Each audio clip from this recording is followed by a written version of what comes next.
cerebral, axial, coronal, and sagittal cuts. In clinical practice, the nervous system is usually visualized in sections that cut through one of the three main orthogonal planes: sagittal, coronal, and horizontal, axial. Each of these planes provide the clinician with information that allows the precise localization and description of the lesions, that is, tumors, within the neuroaxis. As such, being able to identify anatomical structures of the brains from the different angles is an important skill for the physicians to acquire.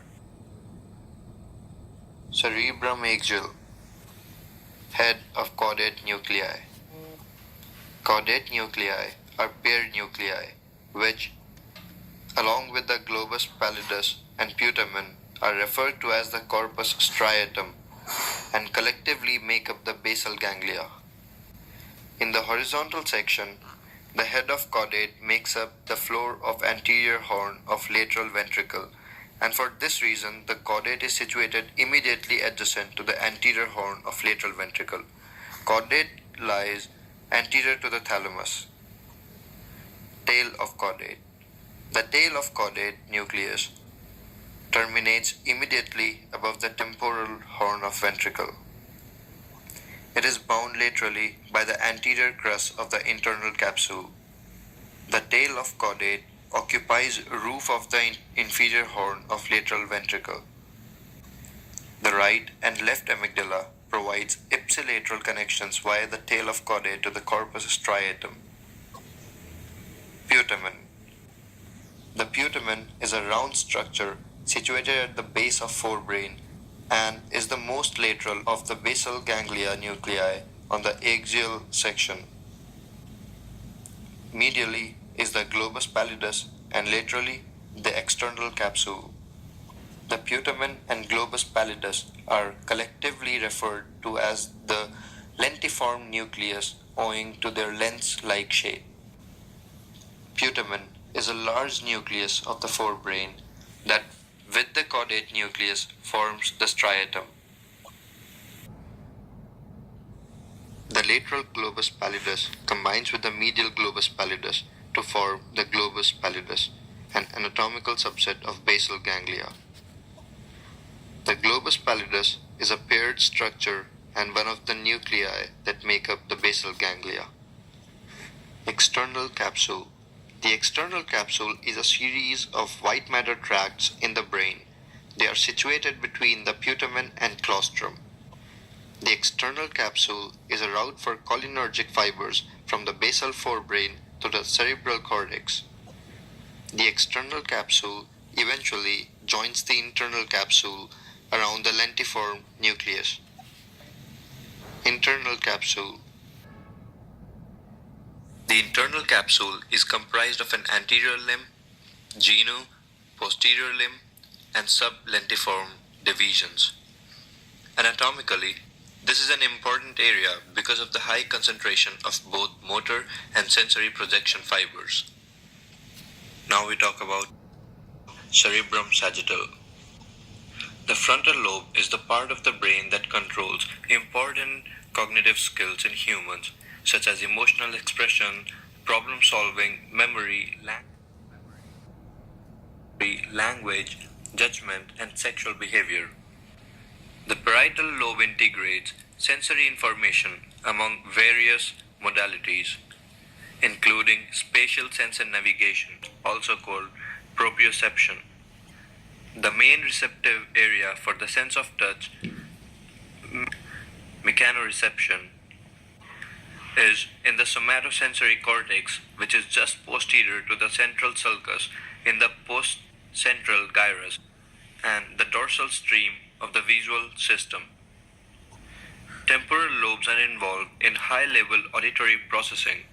The temporal lobe is involved in primary auditory perception, such as hearing, and holds the primary auditory cortex. The occipital lobe is one of the four major lobes in the cerebral cortex in the brain of mammals. The occipital lobe is the visual processing center of the mammalian brain, containing most of the anatomical region of the visual cortex. The precentral gyrus A portion of the frontal lobe, directly anterior to the central sulcus, contains the primary motor cortex, which controls voluntary movements of the specific body part. Fornix is a C-shaped bundle of nerve fibers in the brain that acts as a major output tract of the hippocampus. The fornix is part of the limbic system. The thalamus is a small structure within the brain, located just above the brainstem between the cerebral cortex and the midbrain, and has extensive nerve connections to both. The main function of the thalamus is to relay motor and sensory signals to the cerebral cortex. Mammillary bodies and their projections to the anterior thalamus via the mammillothalamic tract are important for recollective memory.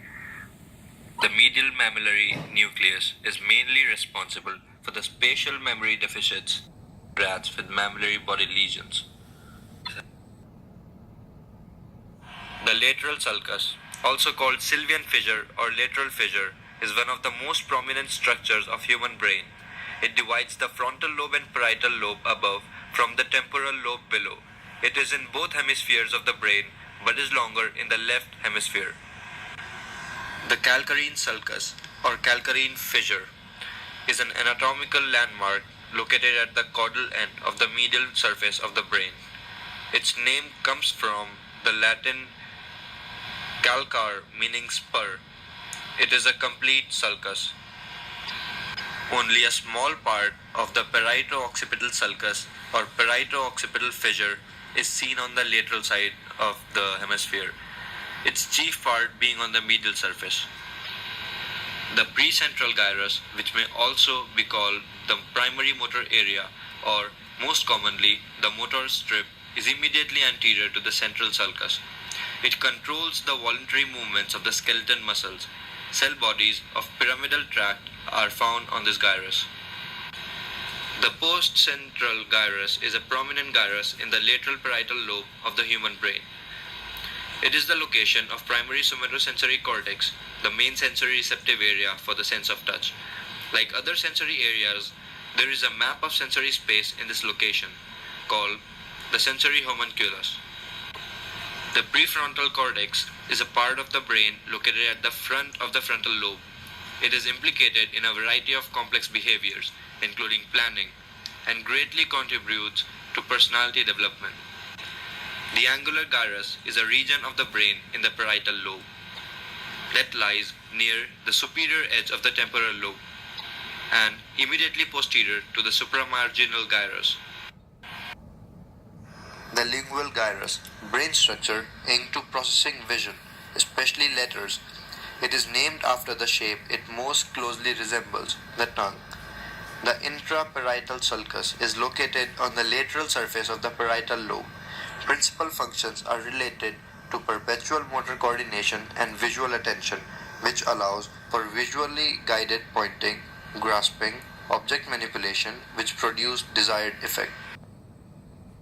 Corpus callosum, a flat bundle of commissural fibers above the thalamus and beneath the cerebral cortex in the brains of placental mammals, connects the right and left hemispheres of the brain.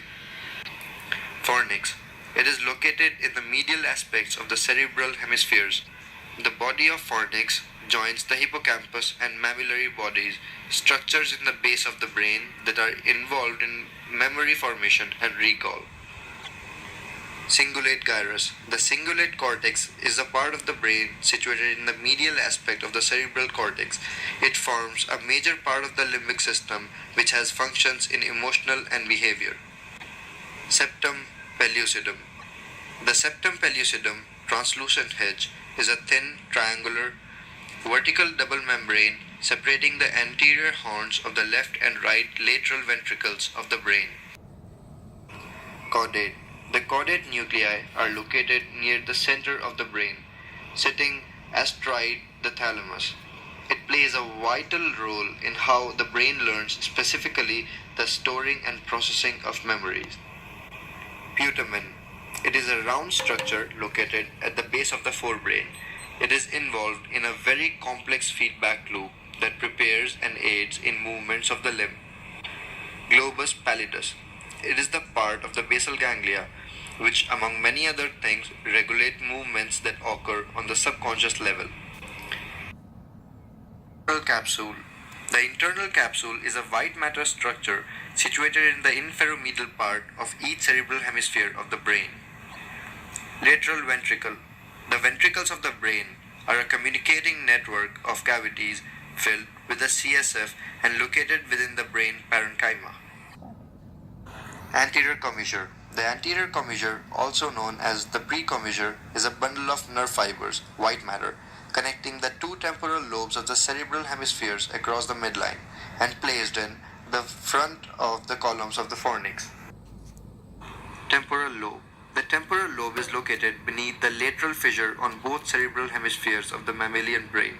The temporal lobe is involved in primary auditory perception, such as hearing, and holds the primary auditory cortex. External capsule. The external capsule is a series of white matter fiber tracts in the brain. These fibers run between the most lateral towards the side of the head segment of the lentiform nucleus and the claustrum. Claustrum. The claustrum is a thin, irregular sheet of neurons that is attached to the underside of the neocortex in the center of the brain. Insular cortex. In each hemisphere of the mammalian brain, the insular cortex, also insula and insular lobe, is a portion of the cerebral cortex folded deep within the lateral sulcus, the fissure separating the temporal lobe from the lobes. Thalamus. The thalamus is a small structure within the brain located just above the brainstem between the cerebral cortex and the midbrain and has extensive nerve connections to both. Skull. The skull is a bony structure that supports the face and forms the protective cavity of the brain. It is comprised of many bones formed by intramembranous ossification. The bones of the skull can be divided into two groups, those of cranium and those of face. The cranium is formed by superior aspects of the skull. It encloses and protects the brain, meninges, and cerebral vasculature. Anatomically, the cranium can be subdivided into roof and base. Calvarium, comprised of frontal, occipital, and two parietal bones. Cranial base, comprised of 6 bones: frontal, sphenoid, ethmoid, occipital, parietal, and temporal bones. The facial skeletal tissues of the face. In essence, they determine our facial appearance. Consist of 14 individual bones. 2 zygomatic, forms the cheekbones of the face and articulates with the frontal, sphenoid, temporal, and maxilla bones. 2 lacrimal, the smallest bone of the face. They forms part of medial wall of the orbit. 2 nasal, 2 slender bones located at the bridge of the nose. 2 inferior nasal conchae, located within the nasal cavity. These bones increases the surface area of nasal cavity. 2 palatine, situated at the rear of the oral cavity and forms part of the hard palate. 2 maxilla, comprises part of upper jaw and hard palate. Wormer, forms the posterior aspects of the nasal septum. Mandible, articulates with the base of cranium at temporomandibular joint. Main sutures in adulthood are coronal suture, which fuses the frontal bone with 2 parietal bones. Sagittal suture, which fuses both parietal bones to each other. Lumboid suture, which fuses the occipital bone to the 2 parietal bones. The meninges refers to the membranous covering of the brain and spinal cord. There are 3 layers of meninges known as dura mater, arachnoid mater, and pia mater. This covering has 2 major functions. Provides a supportive framework for the cerebral and cranial vasculature, acting with cerebrospinal fluid to protect the CNS from mechanical damage. Meninges are often involved cerebral pathology as a common site of infection, meningitis. Dura mater. The dura mater is the outermost layer of meninges, lining directly underneath the bones of the skull and vertebral column. It is thick, rough, and inextensible. Within the cranial cavity, the dura contains 2 connective tissue sheath. Endosteal layer lines the inner surface of bones of the cranium. Meningeal layer lines the endosteal layer inside the cranial cavity. It is the only layer present in the vertebral column. Between these two layers, the dural venous sinuses are located. They are responsible for venous vasculature of the cranium, into internal jugular veins. In some areas within the skull, the meningeal layer of dura mater folds inward as dural reflection. They partition the brain and divides the cranial cavity into several compartments. For example, the tentorian cerebelli divides the cranial cavity into supratentorial and infratentorial compartment. The dura mater receives its own vasculature, primarily from middle meningeal arteries and veins, innervated by trigeminal nerve V1, V2, V3. Arachnoid matter. The arachnoid matter is the middle layer of meninges, lying directly underneath the dura mater. It consists of layers of connective tissue, is avascular, and do not receive any innervation. Underneath the arachnoid is a space known as subarachnoid space. It contains cerebrospinal fluid which acts to cushion the brain. Small projection of arachnoid matter into the dura allows cerebrospinal fluid to re-enter the circulation via dural venous sinuses. Pia mater. The pia mater is located underneath the subarachnoid space. It is very thin and tightly adhered to the surface of the brain and spinal cord. It is the only covering to follow the contour of the brain. Like the dura mater, it is highly vascularized with blood vessels perforating through the membrane to supply the underlying neural tissue. Is the middle meningeal artery which supplies all the parts of the brain. This is the internal jugular vein where all the blood vessels drain into. Basal ganglia. The basal ganglia are a collection of nuclei found on the both sides of thalamus, outside and above the limbic system, but below the cingulate gyrus and within the temporal lobes. Although glutamate is the most common neurotransmitter here, as everywhere in the brain, the inhibitory neurotransmitter GABA plays the most important role in the basal ganglia. The largest group of these nuclei are called the caudate nucleus, putamen, globus pallidus, nucleus accumbens. All of these structures are double one set on each side of cerebral septum. The caudate begins just behind the frontal lobe and curves back towards the occipital lobe. It sends its messages to the frontal lobe and appears to be responsible for informing us that something is not right and we should do something about it. Wash your hands, lock your door. As these examples are meant to suggest obsessive compulsive disorder, likely to involve an overactive caudate. On the other hand, an underactive caudate be involved in various disorders such as ADD, depression, aspects of schizophrenia, and just plain lethargy. It is also involved in PAP syndrome, a dramatic loss of motivation only recently discovered. The putamen lies just under and behind the front of the caudate. It appears to be involved in coordinating automatic behavior such as riding a bike, driving a car, or working on an assembly line. Problems with putamen may account for the symptoms of Tourette syndrome. Globus pallidus is located just inside the putamen with an outer part and an inner part. It is input from caudate and putamen and provides output to the substania nigra. The nucleus accumbens is a nucleus just below the globus pallidus. It receives signal from prefrontal cortex and sends other signal back there via globus pallidus. The input uses dopamine and many drugs are known to greatly increases these messages to the nucleus accumbens. Another nucleus of basal ganglia is the substania nigra, located in the upper portion of midbrain, below the thalamus. It gets its color from neuromelanin, a close relative of skin pigment. One part uses dopamine neuron to send signals up to the striatum. The exact function is not known, but is believed to involve reward circuit. Also, Parkinson's disease is due to the death of dopamine neuron here.